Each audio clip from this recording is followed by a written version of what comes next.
अस्सलाम वालेकुम YouTube family. I hope कि आप सब खैरियत से होंगे। व्यूवर्स, बहुत से स्टूडेंट्स बहुत परेशान थे कि प्रैक्टिकल के प्रोसीजर्स को लर्न कैसे किया जाए। व्यूवर्स, प्रैक्टिकल के प्रोसीजर को लर्न करने के लिए बहुत इजी मेथड, बहुत रट्टे वाला सिस्टम मैं आज आपके साथ शेयर करूंगी। तो व्यूवर्स, मैंने आपके साथ पहले ही पेपर पैटर्न को शेयर किया था। पेपर पैटर्न में 4 मोस्ट इंपॉर्टेंट प्रैक्टिकल आपके सामने हैं, जिनमें से नंबर 1 को डिस्कस करते हैं कि स्लाइड वायर के ब्रिज के रेजिस्टेंस को कैसे आपने यूज़ करना है स्पेसिफिक रेजिस्टेंस निकालते हुए।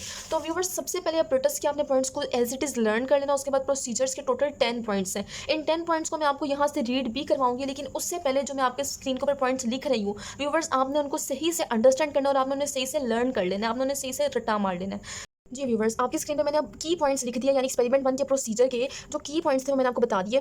की पॉइंट्स में नंबर 1 है कनेक्ट करना, किसी आपने कनेक्ट कैसे करना है। Second 1 is remove insulation from end of wire. Viewers, जो मैं आपको पॉइंट्स बता रही हूँ आप इजीली लर्न करना और रट्टा मार लें। Viewers, secondly check the accuracy. Fourth 1 is find the balance that must be in middle, note L1 and L2, calculate unknown resistance by this formula. And 7 1 is repeat 3 to 4 reading by different values of R। 8 1 is find specific resistance, find diameter और area, find by relation by this formula. Viewers, इन तमाम points को आपने easily learn करना है। अब इन 10 के 10 points को मैं आपके सामने इलेबोरेट करूंगी जो हम लोगों ने राइट किया उसके थ्रू। तो व्यूवर्स, फर्स्ट ऑफ ऑल यहाँ पर मैंने आपके सामने एक कनेक्ट करने का पॉइंट लिखा था। तो कनेक्ट करने के पॉइंट में है connect the circuit according to circuit diagram, यानी आपने कनेक्ट करना है सर्किट को उसके सर्किट डायग्राम के मुताबिक। सेकेंड 1 इज हम लोगों ने वहाँ भी अभी बात की थी रिमूव इंसुलेशन। तो जब आपने इंसुलेशन को रिमूव करना है, आप लोगों ने जो कनेक्ट करना है वायर्स को वो सैंड पेपर के थ्रू करना है या फिर क्रोकोडाइल क्लिप के थ्रू करना है।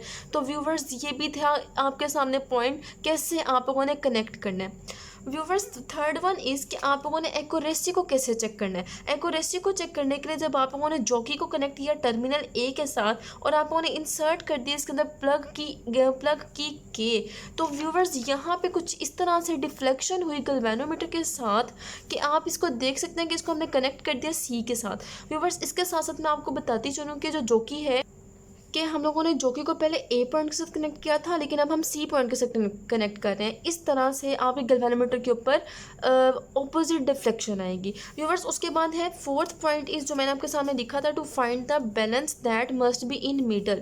तो अब इसकी बात करते हैं कि आप लोगों ने जब रेजिस्टेंस को फाइंड करना है बॉक्स की, या आप लोगों ने फाइंड करना है इसके बैलेंस को, तो बैलेंस को आप लोगों ने मेजर करने के लिए या फाइंड करने के लिए जॉकी को लाजमी तौर पर इसकी वायर्स को मिडल के अंदर रखना है।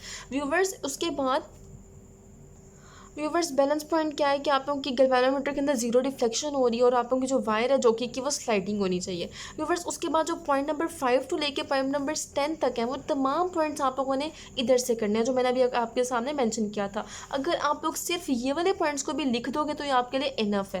व्यूवर्स, अगर पॉइंट नंबर 5 की तरफ आता है तो आप लोगों ने L1 और L2 को आप लोगों ने फाइंड करना है, जो आपके पास लिखा है कि ये AB का और BC का आपके सब पास इन्होंने लेंथ बताई हुई है, तो यानी AB और ये BC की। व्यूवर्स, उसके बाद आप लोगों ने अननोन रेजिस्टेंस को फाइंड करना है और इसका फॉर्मूला आपने करेक्ट लिख देना है। उसके बाद रिपीट करना है आपने 3 से 4 दफ़ा रीडिंग को डिफरेंट वैल्यूज़ ऑफ रेजिस्टेंस के ऊपर। नॉर्मली आप इसको एक्सपैंड करके थोड़ा सा लिख सकते हो। व्यूवर्स, उसके बाद स्पेसिफिक रेजिस्टेंस को आपने फाइंड करना है। स्पेसिफिक रेजिस्टेंस को कैसे फाइंड कर सकते हो आप लोग?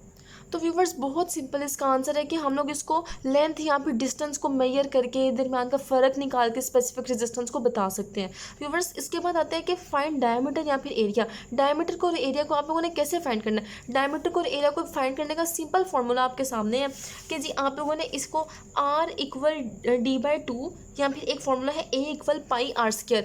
ठीक है, इसके साथ आप लोगों ने इसको मेजर करना है। और last 1 is find the relation between. ये वाला जो फॉर्मूला अगर आप इसको इस तरह भी लिख देंगे तो आपका क्वेश्चन बिल्कुल क्लियर है। ये बहुत इजी मेथड था आपके प्रोसीजर को लर्न करने का।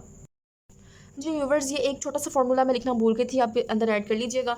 तो व्यूवर्स, ये तमाम की पॉइंट्स थे जो मेरे खास तौर पे उन स्टूडेंट्स के लिए जिनको बिल्कुल भी प्रैक्टिकल से रिलेटेड कुछ नहीं आता, वो सिर्फ ये वाले पॉइंट्स को लर्न कर लें और मेक श्योर कि जो आपके स्टार्टिंग के पॉइंट्स हैं वो बहुत लेंथी होने चाहिए। एट द एंड आप जैसे पॉइंट नंबर 5 से लेकर ऑनवर्ड हम लोगों ने यही पॉइंट्स को राइट किया, तो आप इसको कंसाइज करके भी लिख सकते हो। व्यूवर्स, उसके बाद ऑब्जर्वेशन का जो टेबल है या कैलकुलेशन है आपने इसको सही से लर्न कर लेना है, इसको याद कर लेना है। इट इज़ बिकॉज कि जब आपके एग्जामिनर है उसने आपके ऑब्जर्वेशन और कैलकुलेशन लिखी हुई लेनी है। अगर आप वहाँ पे प्रैक्टिकल में परफॉर्मेंस में कुछ भी नहीं कर पाते और अगर आप सिर्फ इसकी रीडिंग लिख देते हो तो मेक श्योर कि एग्जामिनर ऐसा समझ सकता है कि आप लोग कंफ्यूज हो गए, पजल हो गए, जिसकी वजह से आपने परफॉर्मेंस नहीं कर सके।